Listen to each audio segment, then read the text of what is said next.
sabe? Tudo isso que nós podemos até tocar e sentir, se é físico, se é material, está tudo envelhecendo, está se decompondo, está tudo enferrujando, está tudo indo para um lugar chamado de morte. Por que será que é assim? Por que tudo aquilo que é material se decompõe, está enferrujando, é um caminho de decadência, tem tudo uma data de vencimento? Por que é assim? Daqui a 100 anos, se Jesus tardar, nenhum de nós vai estar vivo no nosso corpo. Por que será que é assim? Ainda sentimos no coração, na alma, que a morte é algo estranho. Sentimos, sabe, que a morte é alguma coisa estranha para a existência humana. Não queremos reconhecê-la. Até quando vamos a um velório, nós, sabe, não gostamos, é lógico. Sabemos que isso é algo muito triste, é algo que entristece, que causa dor, algo que é muito estranho à nossa natureza. E por quê? Porque Deus te fez para viver para sempre. Você sabe que é estranho, você sabe que é algo que Deus não planejou. De fato, a Bíblia chama a morte, para Deus, como inimigo. A morte é um inimigo. Jesus disse que o ladrão, que é o diabo, ele veio para roubar, matar e destruir. Mas eu vim para que tenhais vida, e vida em abundância. Deixe-me falar para você um pouquinho de como Deus te fez, ok? Deus te fez na sua imagem, a sua semelhança, a Bíblia diz. Amém? Nós falamos que sentimos compaixão, sentimos amor, e nós também, sabe, amamos criar coisas e falamos, hey, Deus também é assim quando lemos a Bíblia. Então Deus é como nós. Na verdade, nós somos como Deus. Ele nos fez a sua imagem. Por isso sentimos compaixão. Por isso amamos criar e dar uma olhada e dizer, uau, isso é bom. Amém? Deus nos fez a sua imagem e semelhança. De toda a criação, Deus não te fez a imagem de um chimpanzé ou uma girafa. Diga graças a Deus. Amém? Deus não te fez segundo a imagem de um animal. Na verdade, Deus fez tudo, incluindo os animais, no princípio da criação, e fez o homem por último. Por quê? Para o homem desfrutar tudo que Deus tinha feito. O homem é a criação principal de Deus. Não é dito do cavalo ou do cachorro que Deus os fez à sua imagem, mas é dito de você que Deus te fez a sua imagem. E é por isso que a Bíblia nos fala em Gênesis capítulo 1, primeiro capítulo da Bíblia, que depois que Deus fez tudo o que ele fez no primeiro dia, ou até no segundo dia, ou no terceiro dia, diz que Deus viu o que tinha feito e viu que era bom. Que era bom. Amém? Depois o quarto dia, e no final diz que Deus viu o que tinha feito e que era bom. E no sexto dia, Deus viu tudo o que tinha feito, incluindo o homem. Deus fez o homem no sexto dia e diz que era muito bom. Agora diz que foi muito bom. Então Deus, quando te fez, disse foi muito bom. Amém? E do homem, Deus fez a mulher. Amém? E a parte do homem, que é a imagem de Deus, é o espírito. Você é um ser espiritual que veste um corpo ou mora numa casa chamada corpo. Você não é o seu corpo. Amém? O seu corpo está sujeito a decompor, a doenças e enfermidades e, finalmente, à morte. Mas o seu espírito foi criado à semelhança de Deus. O que quer dizer que você é para sempre. Como eu disse, pensamos em coisas materiais como reais e o espírito irreal. Mas, na verdade, foi um ser espiritual, o próprio Deus, que criou as coisas materiais, que fez o mundo físico. Como podemos ver, isso não é eterno, o mundo material não é eterno. Tudo isso um dia vai acabar. Mas Deus é para sempre. Tudo que é do Espírito é para sempre. Por isso, Satanás, certo, será lançado no lago de fogo que queima para sempre. Tem que ter um lugar para guardar até as criaturas malignas, os seres espirituais, os anjos caídos, Satanás e seus demônios, que se rebelaram contra Deus. O homem foi criado à imagem de Deus, mas os anjos não foram criados à sua imagem. A Bíblia não fala isso. Mas você foi feito à sua imagem e semelhança. Amém? E por isso Deus diz que foi muito bom quando Ele te criou. Amém? A única coisa que Ele falou que não é bom que não é bom que o homem viva só. E só uma voz concordou. E o homem tinha tudo o que queria no jardim, tudo foi feito para o homem desfrutar, mas ele não tinha uma companheira. E Deus fez a mulher. Depois que fez o homem, e quando Adão viu, disse: "Meu Deus!" Ele viu a mulher. Amém? Ela não foi criada, o corpo dela não foi criado do pó da terra. O homem foi criado do pó da terra. Certo? A sua casa, não você. É por isso que, quando o seu corpo cai, o coração para, e você sai do seu corpo, você vai estar mais vivo, porque essa parte sua foi criada à classe de Deus.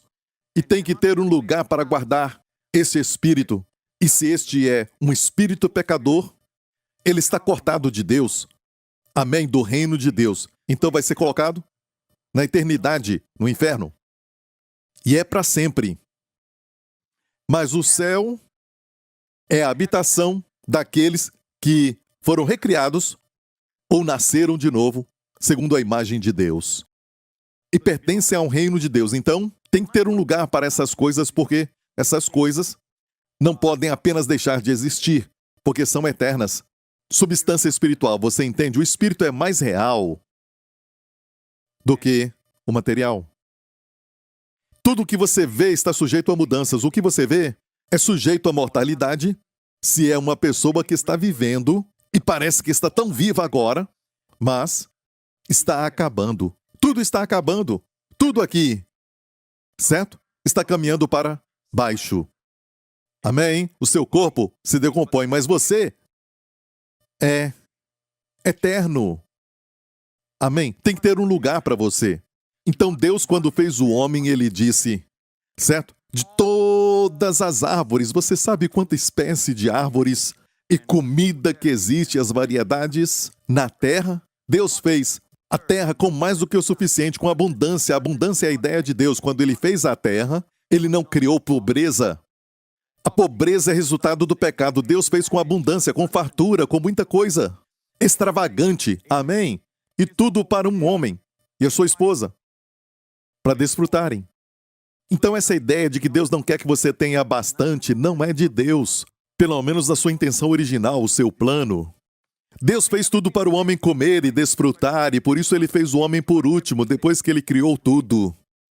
Deus fez o homem para desfrutar de uma obra concluída. Amém? E o homem só tinha que pegar a fruta e comer. Amém? E Deus deu para o homem algo, e que hoje não importa quão criativos somos, e achamos que somos demais porque criamos o ChatGPT e também a inteligência artificial e tudo mais, e achamos que somos demais. Isto é o melhor que o homem tem, a sua inteligência e, sabe, inovações tecnológicas. Estamos vivendo num mundo novo, mas olha, a inteligência artificial, o robô, sabe, é tão bom quanto a pessoa que o programa. Então é muito limitado, certo? Seu conhecimento pode te dar muitos fatos, mas a sabedoria não é o acúmulo de fatos. Sabedoria é saber usar os fatos com resultado positivo. E é algo que a inteligência não te dá. A inteligência artificial não tem moral. A moral dela é tão boa quanto alguém que a programou.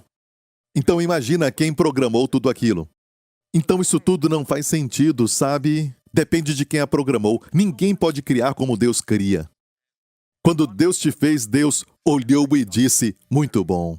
E Davi disse, eu fui feito de um modo maravilhoso, e a minha alma o sabe muito bem. Então, vire para alguém e diga, muito bom. Agora, para você criar aquilo que o homem tem e que o robô não tem, o que é? Aquele, sabe, ChatGPT não tem, o que é? Livre-arbítrio. Um livre-arbítrio. É algo que Deus deu para o homem, e quando Deus deu para o homem isso, era realmente algo livre. Agora imagina que você fala assim, sabe de algo? O meu filho nunca escolhe comida ruim, ele sempre come bem. Eu treinei desde cedo. E eu vou à sua casa, e eu vejo que na sua casa não tem nenhum doce, nenhuma bala, sabe, não tem nenhum tipo de refrigerante, sabe? Nada além de pão integral, comida orgânica, biscoito orgânico. E você fala, o meu filho nunca come. Em casa nunca come nada ruim. Não tem escolha. Então, para que Deus permitisse ao homem, isso fazia parte da sua jurisprudência, certo? Ele tinha que permitir que o homem exercitasse o livre-arbítrio para demonstrar o seu amor e obedecesse da sua própria vontade, ou o homem quisesse escolher o seu caminho sem Deus. E Deus plantou todas aquelas árvores, mas plantou uma árvore. Não foi o diabo que a plantou, mas Deus a plantou. E plantou aquela árvore para dar ao homem o exercício do seu livre-arbítrio. Vamos dizer que tudo era bom. Como usar o livre-arbítrio, sabe? Não dá para escolher. Se rebelar contra Deus, ele diz, eu te dou o livre-arbítrio, mas tudo que tem aqui é bom.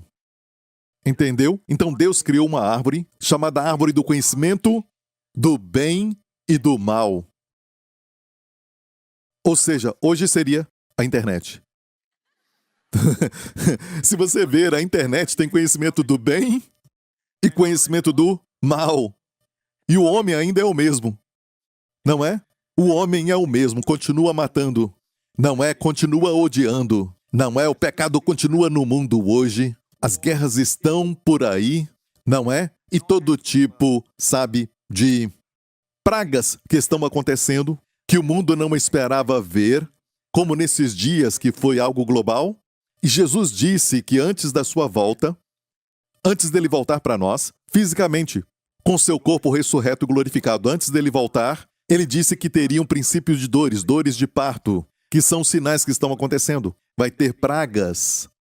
Isso global, não uma praga que está acontecendo num certo local deste mundo, mas global. Aconteceu uma praga global recentemente. E ele disse grandes terremotos em muitos lugares.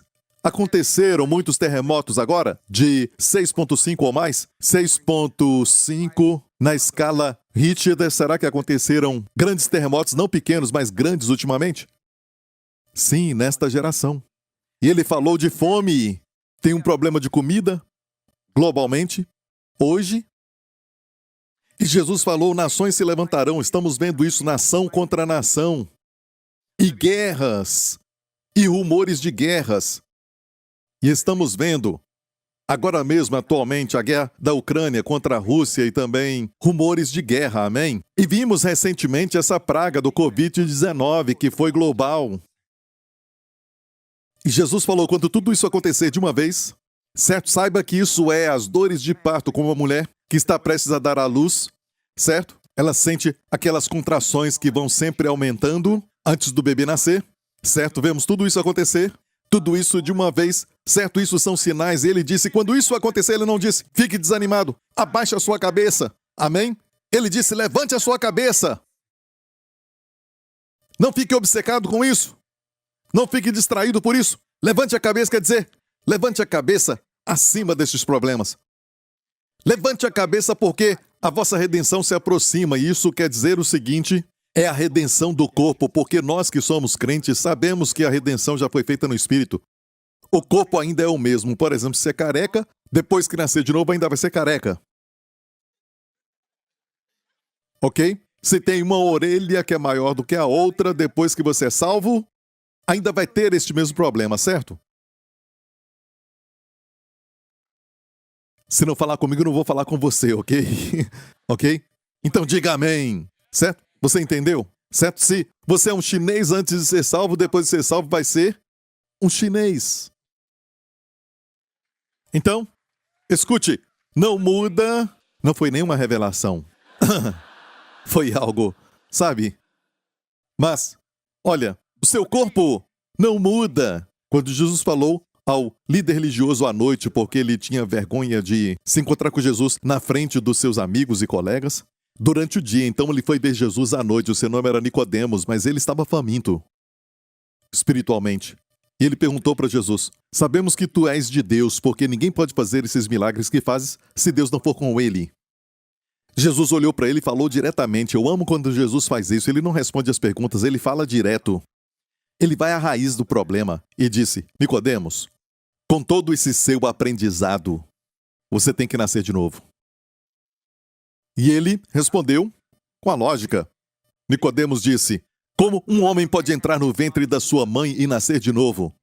Mais uma vez, Jesus falou: é como o vento que sopra, ninguém sabe de onde vem, para onde vai. Assim é todo o que nasce do Espírito, ou seja, o que nasce do Espírito é Espírito. Amém? Você nasceu da carne, do seu corpo, certo? Uma vez. Mas então, todo mundo desde Adão tem pecado no sangue. E a Bíblia diz: o salário do pecado é a morte.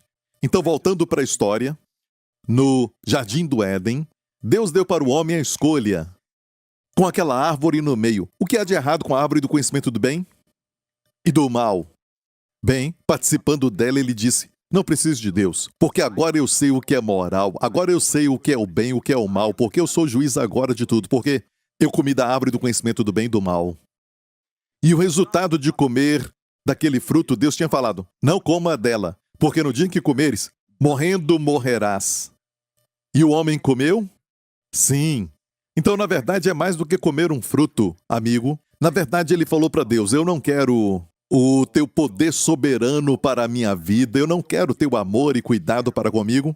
Eu quero viver a minha vida baseado e julgado pelas minhas decisões, daquilo que eu aprendi que é bom e que é mal. E se eu acho que algo é bom, porque agora eu serei como Deus.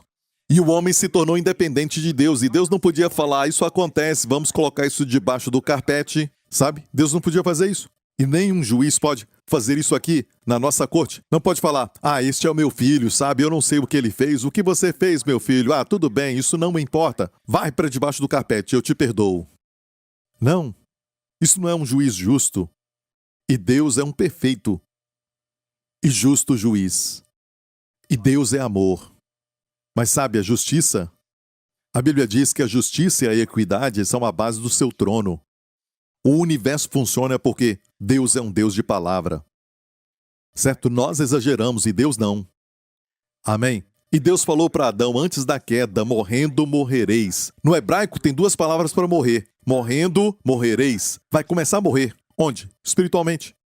Espiritualmente, onde foi feito a imagem de Deus e está cortado de Deus, então espiritualmente vai morrer e o homem vive segundo os desejos da sua carne, segundo os desejos de uma vida de prazer, buscando satisfazer a sua carne, bebendo, ou práticas imorais e tudo mais. Ou pode viver segundo a sua mente: eu sou tão inteligente, eu criei este robô, e eu posso falar com ele e ele falar comigo. Certo? Ou ele vive no seu corpo ou vive na sua mente, mas não vive mais no espírito, porque quando fala de espírito ele não entende, porque o seu espírito está morto.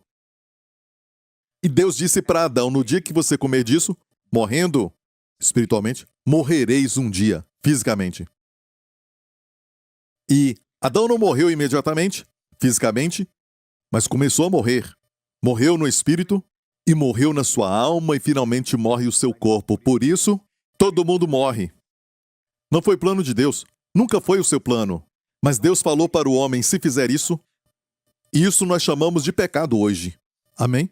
Você vai por este caminho, é morte. O resultado é morte. Deus falou para o homem. Amém? Mas a Bíblia diz que Deus amou o mundo de tal maneira, e essa é a história do religioso que foi a Jesus à noite, e Jesus falou para ele nascer de novo. Mas naquela mesma noite, Jesus olhou para ele e disse: Nicodemos, Deus amou o mundo de tal maneira que deu o seu Filho unigênito, falando de si mesmo, para que todo aquele que nele crê não pereça, mas tenha a vida eterna. E ele continuou. Muitos conhecem este verso. Certo? Vemos este verso, especialmente durante os jogos de futebol e outros esportes que dizem João 3,16. Se não sabia, agora está sabendo. Amém? A mensagem do amor de Deus. Deus amou o mundo de tal maneira que deu o seu Filho unigênito. Não foi o melhor anjo e não deu para nós um outro ser humano, mas deu o seu Filho para que todo aquele que nele crê não pereça, mas tenha a vida eterna. A vida que Jesus falou: eu vim para que tenhais vida e vida com abundância. Mas antes dele falar isso, e olha, este verso meu filho memorizou com 10 anos de idade, memorizou há 2 semanas atrás. João 10:10 ele fala: o ladrão não veio senão para roubar. Quem é? É o diabo, que veio roubar, matar, destruir. Toda vez que você é roubado, toda vez que rouba de você a paz, ou rouba a sua alegria, ou rouba os seus relacionamentos, ele veio roubar, matar e destruir. É o que o diabo faz. Ele te odeia porque você foi feito à imagem de Deus, como alguém que ama e foi rejeitado pela pessoa amada. E o que ele faz? Ele pega a foto daquela garota, ou a menina pega a foto do garoto e amassa, rasga aquilo. Não mata a pessoa, mas mata a foto, entendeu? Porque a foto é a imagem daquela pessoa. O diabo não pode contra Deus. Você foi feito à sua imagem, então ele vem contra você. Ele veio roubar, matar e destruir, Jesus disse. Mas ele disse, eu vim para que tenhais vida. E vida em abundância. E não consiste nas coisas materiais que você tem. Sabe, aquele que tem mais ganha. Não. Tem muitas pessoas pobres que têm muitas coisas no mundo. Não.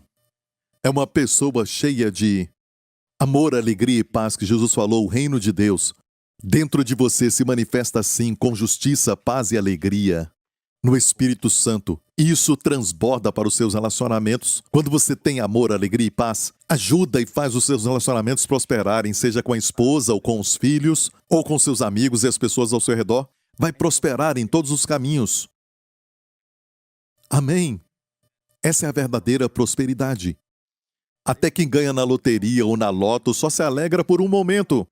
Ficam alegres, maravilhados, depois ficam chocados, se alegram por um momento, mas depois têm um medo de perder aquilo ou de ser um alvo, sabe, de pessoas que vão enganar, de repente tem parentes que eles nem sabiam que tinham, sabe? Tudo por causa do dinheiro. Mais amigo, mais parentes, mas sabe, ficam felizes por um tempo e percebem então que a vida mudou e tudo mais. E muitos estudos já mostraram que as pessoas que de repente ficam ricas, certo? Com loteria, algo assim. Mas cedo ou mais tarde perdem o que ganharam. O final de muitos deles é triste. Aqueles que buscam a fama, a fortuna, por que vemos isso acontecer e ninguém fala nada? Nós vemos pessoas, cantores famosos, celebridades e pessoas que no final acabam sendo, sabe, mortos, bem jovens, muito cedo, muito rápido. E ninguém fala nada. Por que será que isso não trouxe alegria? Por que será que precisam de uma droga para trazer alegria? E nunca estão satisfeitos com o que têm e só querem subir mais. Mais alto. Porque é assim, amigo, você não tem que subir tanto. O céu desceu e chegou até você. Jesus desceu. Não vamos alcançar o céu. Amém? E Jesus falou, eu vim para que tenhais vida e vida em abundância. Amém? Jesus ressuscitou dos mortos com seu corpo. Isso nos fala que o plano de Deus é para que nós tenhamos espírito, alma e corpo, então somos salvos. E quando você é salvo para sempre. Amém? Você nasceu de novo. Você aceitou a Cristo. E por que houve a necessidade da cruz? Se tivesse outra forma para Deus, a morte de Jesus, e falo com reverência, seria a coisa mais ridícula do mundo. Por que passar por tanto sofrimento? Olha, nós até retiramos muito quando vemos um filme da cruz de Jesus. O mais forte foi a Paixão de Cristo que o Mel Gibson fez, mas até aquele ali não. Mostra como a Bíblia, até os seus ossos olharam para ele. Foi terrível. Por que esse sofrimento se havia outro caminho para Deus? Jesus disse, eu sou o caminho, a verdade e a vida. Ninguém vem ao Pai senão por mim. E por que ele teve que sofrer na cruz? Porque, amigo, alguém tinha que pagar pelos pecados. Portanto, naquela cruz, ele que nunca pecou, não cometeu pecado, não conheceu o pecado, nele não havia pecado, mas se tornou pecado por nós na cruz. Por escolha. Ele escolheu. Ninguém podia prendê-lo. Quando foram prendê-lo no jardim, soldados romanos fortes com espadas e lanças vieram prender Jesus, um homem, prender um homem. Amém? E Jesus falou quando perguntaram, quem é Jesus de Nazaré? Ele deu um passo e disse, eu sou. Eu sou é a declaração daquele Deus da sarça ardente, muitos anos antes, quando Deus escolheu Moisés para tirar o povo de Israel do Egito, e Moisés perguntou para Deus: quando me perguntarem o seu nome, qual é o nome que eu vou falar para eles? Deus disse: eu sou o que sou. Quando Jesus veio e foram prendê-lo, Jesus olhou para eles e disse: eu sou. Sabe o que aconteceu? Eles caíram. O que seria um prisioneiro divino esperou que eles se levantassem para o prenderem. Quem era o prisioneiro aqui? E quem é aquele que pode prender? Mas ele escolheu entregar a sua vida. Jesus falou assim, sabe? Pensamos que o mataram, ele foi assassinado. Não. Ele disse: ninguém pode tirar a minha vida. Eu entrego a minha vida. E por que ele entregou a sua vida? Porque ele foi para a cruz. E exclamou: Pai, perdoa-lhes porque não sabem o que fazem. Por quê? É uma figura do Antigo Testamento. Na primeira Páscoa, Deus falou para eles: coloca o sangue nos umbrais das portas. Imagina isso. Cria uma imagem agora. O sangue em cima e também nos lados, nos umbrais das portas. Certo? O que é isso? Isso é a cruz. E Deus falou assim: quando eu ver este sangue nesta noite, eu passarei por todo o Egito. E o anjo da morte vai procurar. E ele disse: quando eu ver o sangue, eu vou fazer com que o destruidor passe por cima da casa. Por isso se chama de Páscoa, a festa da Páscoa. E Deus disse: eu não vou permitir que o destruidor mate o seu primogênito. Certo? E Deus não disse: quando eu ver as suas obras de caridade, quando eu ver o seu lindo caráter, quando eu ver o bom nome da sua família, quando eu ver as conquistas acadêmicas. Ele não disse isso. Ele disse: quando eu ver o sangue, eu passarei por cima. Amém? O sangue está nos umbrais do seu coração? Quando eu ver o sangue, eu passarei por cima. Eu não vou permitir que o destruidor entre na sua casa. Quando eu ver o sangue. Sabe o que é o sangue? De qual animal? O sangue do cordeiro. A ordem era pegar o sangue do cordeiro e colocar nos umbrais das suas portas. Por que o cordeiro? Porque naqueles dias eles tiveram o tabernáculo e depois o templo para poderem adorar, e quando pecavam, a pessoa que pecava levava um cordeiro. Iam com o cordeiro até o sacerdote, e o sacerdote representa Deus, ok? Falava a favor de Deus, como os olhos de Deus. E quando o ofertante chegava com o cordeiro, o sacerdote não olhava o ofertante. Muitos acham que quando eu vou para Deus, Deus olha para mim, certo? Mas se você tem Jesus na sua vida, Deus não olha para você, Ele olha para Jesus, o Cordeiro de Deus. Amém? E se você está sem Cristo, é lógico, se o ofertante chegasse, certo? Eu falo de oferta, mas não é dinheiro, ok? Mas vamos dizer que ele pecou e fosse ao sacerdote e falasse: eu pequei, e não tivesse pagamento ou substituto. O sacerdote olhava para ele e o julgaria e o recompensaria baseado no crime ou no pecado que cometeu. Ele ficaria sozinho ali, certo? Mas quando pecavam, Deus falou para eles naqueles dias, quando pecarem, levem um cordeiro. Como oferta pelo pecado, um cordeiro. E o sacerdote não olhava para o ofertante, mas para o cordeiro. E procurava manchas, e procurava alguma doença ou defeito, algum problema. Um cordeiro que era ofertado tinha que ser sem mancha. E o sacerdote não olhava para o homem. Ainda tem crentes hoje que acham que Deus olha para eles, os examina. Não, Deus olha para o seu cordeiro. Não é quão bom você é, mas quão bom é o seu cordeiro. Quem é o seu cordeiro? Se você não o tem, você tem que basear em si mesmo. Amém? Então, levava o cordeiro e o sacerdote falava para o ofertante colocar as mãos sobre o cordeiro. Eu queria ilustrar isso, mas tudo bem. Você quer que eu faça isso? Um de vocês, venha. Rapidamente, venha rápido. Pastor Henry, você é o sacerdote. Venha. Você tem uma coroa de sacerdote na sua... Ok, você é o sacerdote. Quer ser o cordeiro? Precisamos de um. Um bem bonitinho, venha. Isso, muito bonito. Tem umas roupas claras, parece um cordeiro. Então, ok, traz o cordeiro. E o sacerdote olha para, ele examina, nenhum defeito, e viu que ele não olhou para ele. É óbvio que se você pecou, Deus sabe por que você veio. Certo? Então não olha para ele porque ele pecou, então olha para o cordeiro para ver se é bom. Certo? E se aproxima. Ok? Bom? Bom, ok. Então ele dá ordem para ele, vem aqui, para colocar a mão no cordeiro. Ok? Na cabeça, geralmente. É na cabeça, ok? Ele coloca a mão na cabeça do cordeiro. O que isso representava naqueles dias?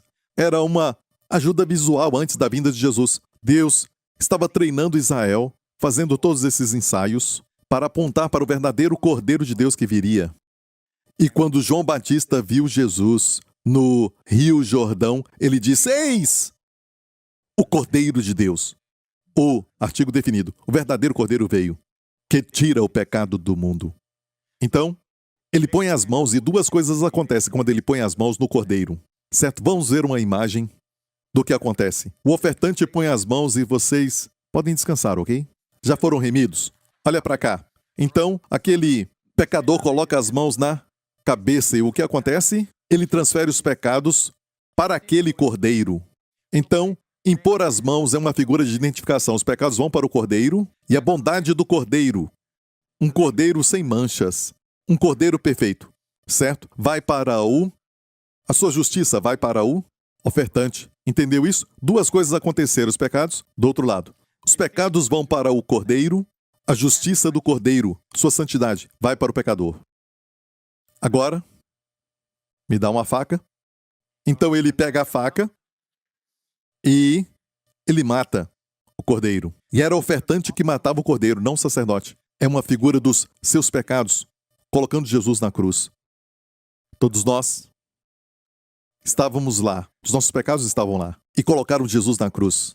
Amém? Quando ele diz, perdoe, Pai, perdoa-lhes, porque eu e você estávamos lá. Amém? Então ele mata, está morto. Cai agora. Certo? E depois, o cordeiro é queimado sobre o altar do sacrifício. Quando isso acontecia, era um suave aroma diante de Deus, porque isso fazia lembrar da perfeição e da beleza do seu filho na cruz. E no mesmo momento, Deus tinha que virar as costas, porque o corpo do seu filho carregava os nossos pecados e os seus olhos são santos para isso. Virou as costas para o filho e Jesus lá na cruz não sentiu nenhum raio de luz do céu para ele e não tinha nem um pouco de água da terra para ele. Ele tomou o lugar do pecador, do condenado, daquele que tinha maldição. Amém? Porque ele tomou o seu lugar e o meu lugar. Então Jesus, o cordeiro, morreu e foi queimado. E o ofertante, eu e você, o que acontece? Ele vai embora com a justiça do cordeiro. E a luz de Deus brilha sobre ele. O favor de Deus está sobre ele. Tudo que o cordeiro merece vem sobre ele. Tudo que Jesus merece vem sobre ele. Ele é abençoado como ninguém mais, como se fosse a melhor pessoa que já viveu. Quando na verdade é tudo a graça. Amém? Obrigado, dê um aplauso para eles. Obrigado, pastor Henry.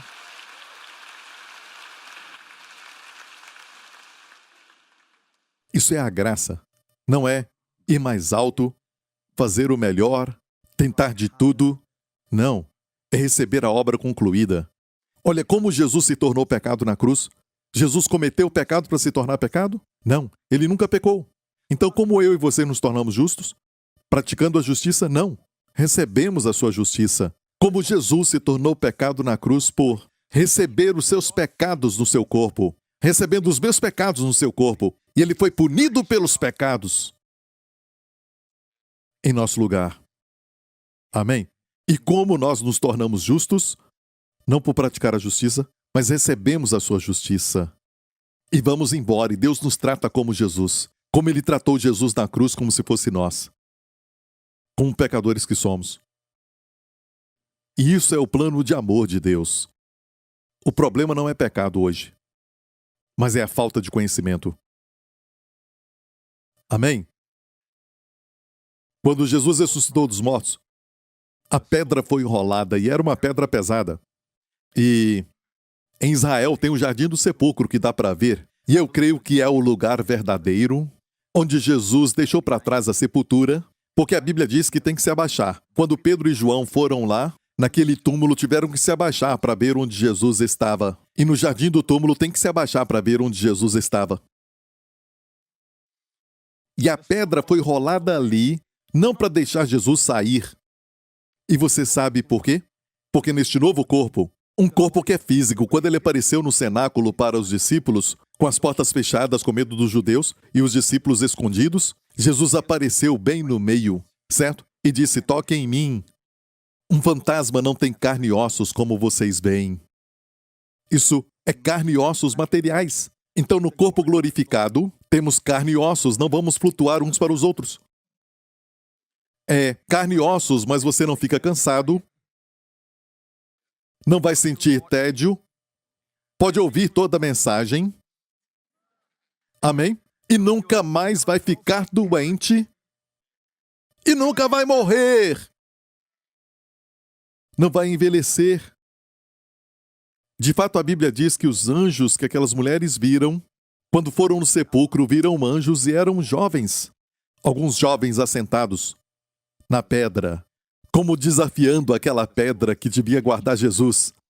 Sabe, e os romanos colocaram guardas ali para terem certeza de que a pedra não seria tirada. E o anjo desceu e tirou aquela pedra e se assentou sobre ela.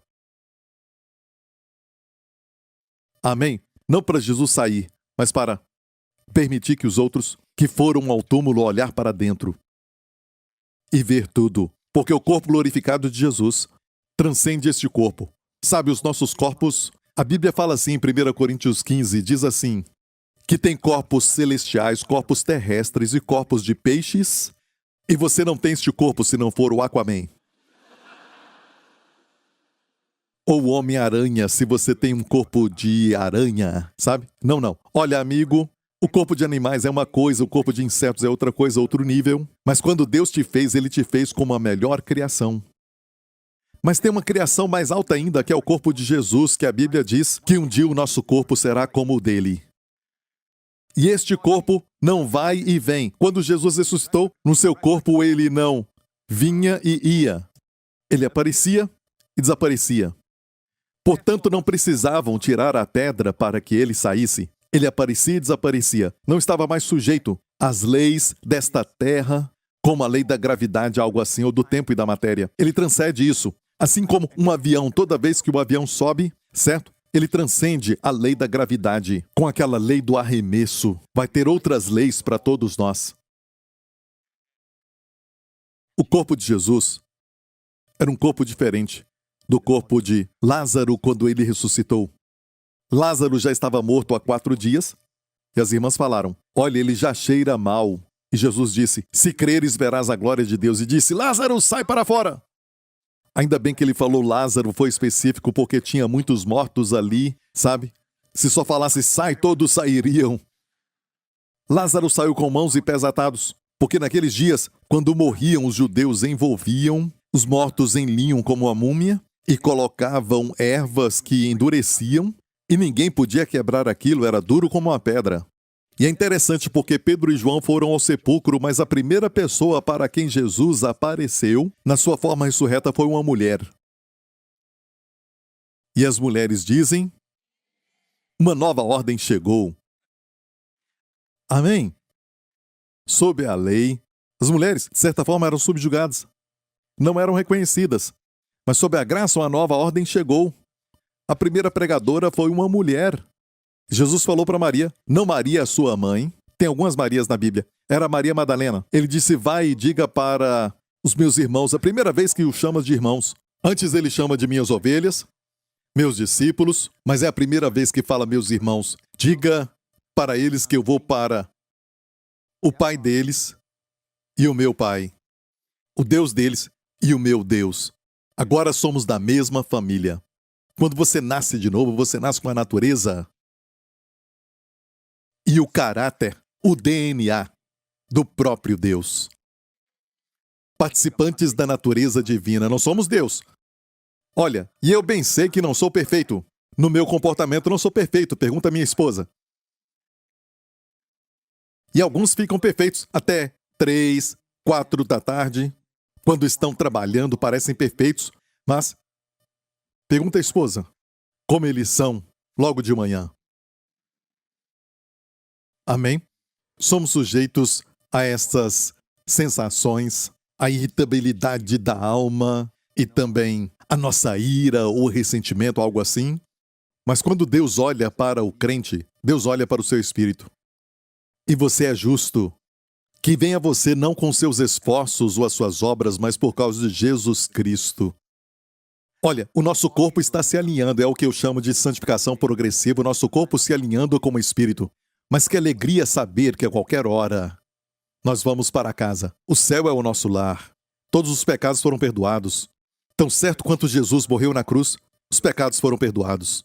E amigo, a ressurreição de Lázaro não é como a ressurreição de Jesus, porque quando Jesus ressuscitou a Lázaro, era para Lázaro morrer de novo no futuro. Mas quando Jesus ressuscitou, foi algo novo, foi uma ressurreição que não está mais sujeita à morte. É uma vida depois da morte, vida do outro lado. E todos nós que nascemos de novo, amém? Espiritualmente ressuscitamos. Você, na verdade, é um ser ressurreto num corpo que não ressuscitou. A única parte em você que não ressuscitou é o seu corpo. E se Jesus tardar, Deus vai deixar este corpo na sepultura? Deus vai deixar este corpo que foi cremado ou está no oceano ou algo assim? Não, nenhum átomo fica perdido. E a Bíblia diz em 1 Coríntios 15 que o corpo que é semeado em corrupção, certo? Ressuscitará em incorrupção. Semeia-se em ignomínia, sabe, se decompõe, certo? Até se tornar um esqueleto, ossos. Semeia-se em fraqueza, ressuscitará com vigor. Amém? Ou seja, Deus não vai falar, sabe, o Espírito está aqui, mas tudo bem, perdemos o corpo. Não, nenhum átomo ficará para trás. Deus vai se lembrar onde ele está. Deus sabe. E quando Jesus voltar, o poder de Deus vai entrar neste corpo corrupto, que até só tem esqueleto, ossos ou até pó. Deus fez o homem do pó da terra. Deus fez Adão, sabemos, do pó da terra. A mulher foi feita do seu lado para ser amada, não do pó. O homem não se importa de ficar sujo. Sabe? A mulher fica sempre limpa. Sai pra lá, você está muito sujo. Sabe? Você é preguiçoso, vai tomar um banho. E falamos, estou sujo. Estou imundo. Esse é o meu habitat natural por alguma razão. Eu amo a lama. Certo? As mulheres são diferentes, elas são de uma outra espécie. Quando se trata de limpeza. Amém, pastor Príncipe, prega! Amém. Não é?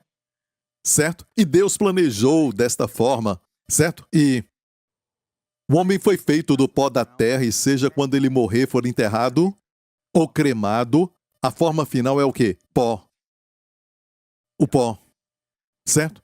Mas Deus fez o homem do pó da terra, mas o homem, o verdadeiro homem, não é pó. Deus soprou sobre o homem. Deus fez o homem como um manequim, feito do pó da terra.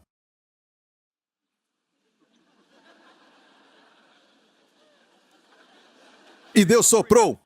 Hey, estou vivo! Bom dia, Deus! Deus soprou, entendeu?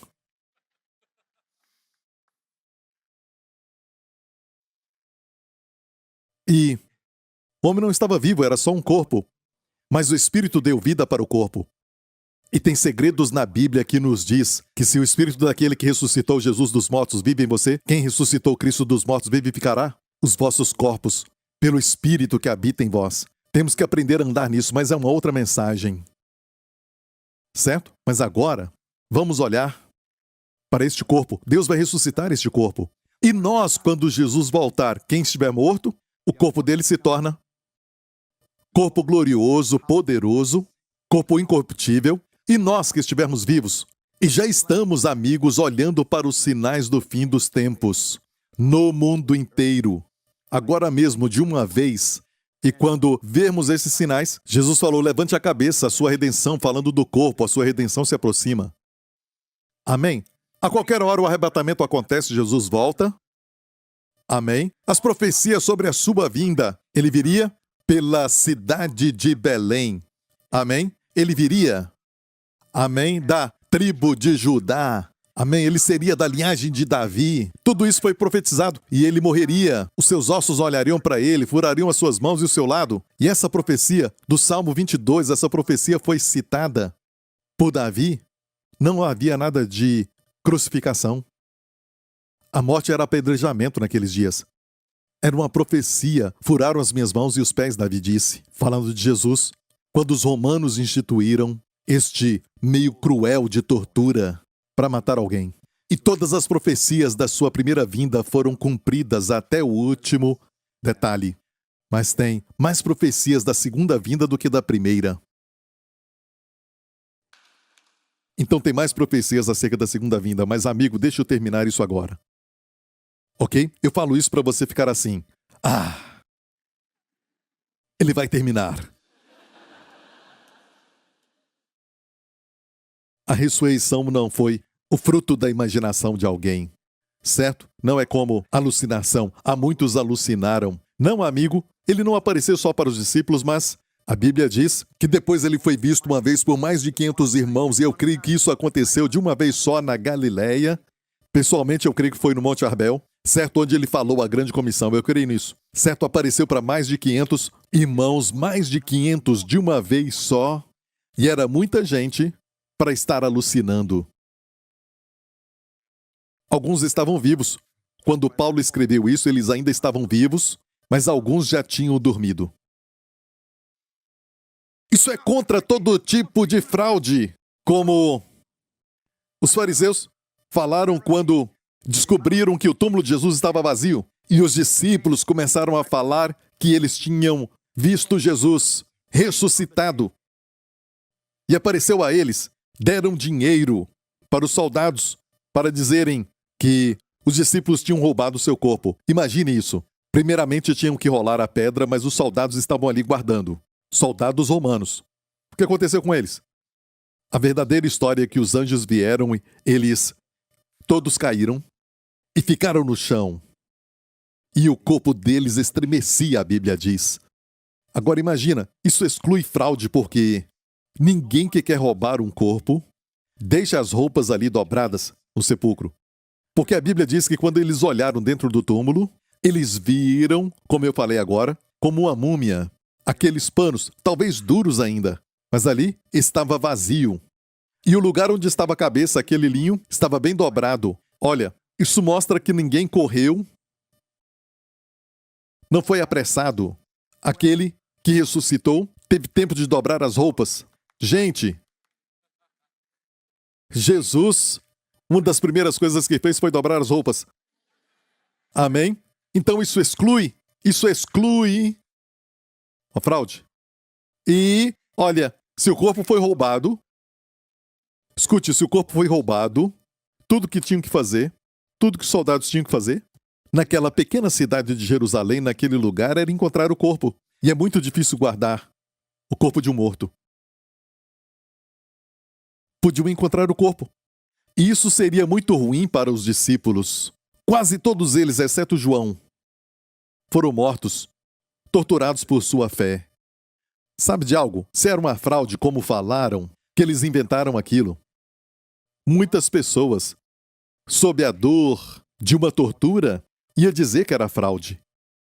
Não, mas deram a sua vida por aquele que ressuscitou dos mortos, que os remiu, que os amou. Amém. E porque Deus ressuscitou Jesus, o preço foi pago, certo? Na cruz. O preço foi pago na cruz. Jesus clamou, está consumado! A Bíblia diz que o véu no templo foi rasgado. Amém. Deus saiu e disse, oi, sejam bem-vindos. Amém. A barreira do pecado entre Deus e o homem foi removida. O preço foi pago. Jesus declarou, está consumado. Mas por que Deus ressuscitou Jesus dos mortos? Vamos terminar com este verso. E olha, eu tenho que mostrar isso. Aqueles no sepulcro ressuscitarão incorruptíveis e todos nós. Esse capítulo continua falando que quando Jesus voltar para nós que estivermos vivos, a Bíblia fala assim, no mesmo capítulo, eis que vos digo um mistério. Na verdade, nem todos dormiremos, mas todos seremos transformados. Seremos transformados, todos os crentes serão transformados. E alguns falam da teoria do arrebatamento parcial. Alguns vão subir e outros não vão subir. E quem vai ser arrebatado? Você vai ser arrebatado? Sim, eu vou. Porque eu estou pronto. Como você está pronto? Não, é só pela graça. Você é salvo pela fé no seu espírito. O mesmo para o corpo, pela graça mediante a fé. Todos seremos transformados. Deus falou todos? Não, fale que é alguns. Todos é todos. Seremos transformados. Como? Como será? No segundo atômico, no grego aqui, em um segundo atômico, no piscar de olhos. Agora você está vendo, mas você não vê mais. Rápido assim, o nosso corpo será transformado em um corpo ressurreto. Amém? No momento, ante a última trombeta, porque a trombeta soará e os mortos ressuscitarão incorruptíveis e nós seremos transformados. E por quanto tempo vamos estar com este corpo que nunca morre, nunca envelhece, nunca fica doente, não sente mais cansaço? Para sempre. E este é o seu destino eterno. Ele vai voltar para nós. E vai voltar em breve. Certo? Vamos para Romanos para terminar. Pronto? Pronto? Isso. Quanto mais aplaudir, mais rápido eu termino. Terríveis. Pai, perdoa-lhes. Mas eles sabem o que fazem, certo? Ok, porque Cristo foi para a cruz, o qual por nossos pecados foi entregue. Ele foi entregue por causa dos nossos pecados, certo? Você pergunta para um cristão por que Jesus foi pendurado na cruz. E é como eu disse, ele entregou a sua vida. Pela primeira vez os romanos viram um homem deitar na cruz. Nunca tinham visto isso antes. E ninguém podia tirar a sua vida. Uma palavra e todos cairiam. Ele entregou a sua vida porque ele precisava pagar o preço dos pecados. Ele foi um cordeiro, o verdadeiro cordeiro de Deus que tira o pecado do mundo. Então na cruz, o qual por nossos pecados foi entregue. Mas o que muitos não entendem é a segunda parte deste verso. Porque ele ressuscitou dos mortos com seu corpo para a nossa justificação. Olha, para a nossa pode ser muito vago, porque pode ser mais do que uma coisa, dependendo do contexto. Mas no grego, a tradução de Young diz assim: ele ressuscitou porque nós fomos declarados justos. Ou seja, o mesmo corpo que levou os nossos pecados e recebeu o tratamento como se fosse o pior pecador. E para que ele ressuscitasse dos mortos e voltasse para Deus, tinha que ser que os nossos pecados foram todos eliminados. Deus devia falar para todos nós pecadores: eu declaro vocês justos pelo que Jesus fez. Ou seja, Deus conecta a morte de Jesus e a ressurreição com você sendo declarado justo. Ou seja, se você não é declarado justo por Deus, ele não ressuscitaria. Porque entenda isso, porque ele foi para a cruz te representando. Porque ele ressuscitou dos mortos te representando. Deus conectou o seu destino e vitória com você. Ele morreu pelos seus pecados e ressuscitou porque Deus te declarou justo. E agora que você é justo como aquele homem que vai embora, com o favor de Deus sobre ele, favor que ele não merece, bênçãos das quais não é digno, e tudo de bom que experimenta e sabe que não merece, o coração fica cheio de alegria, paz, amor e graças pelo que recebeu. Ele sabe que foi abençoado por causa de outro.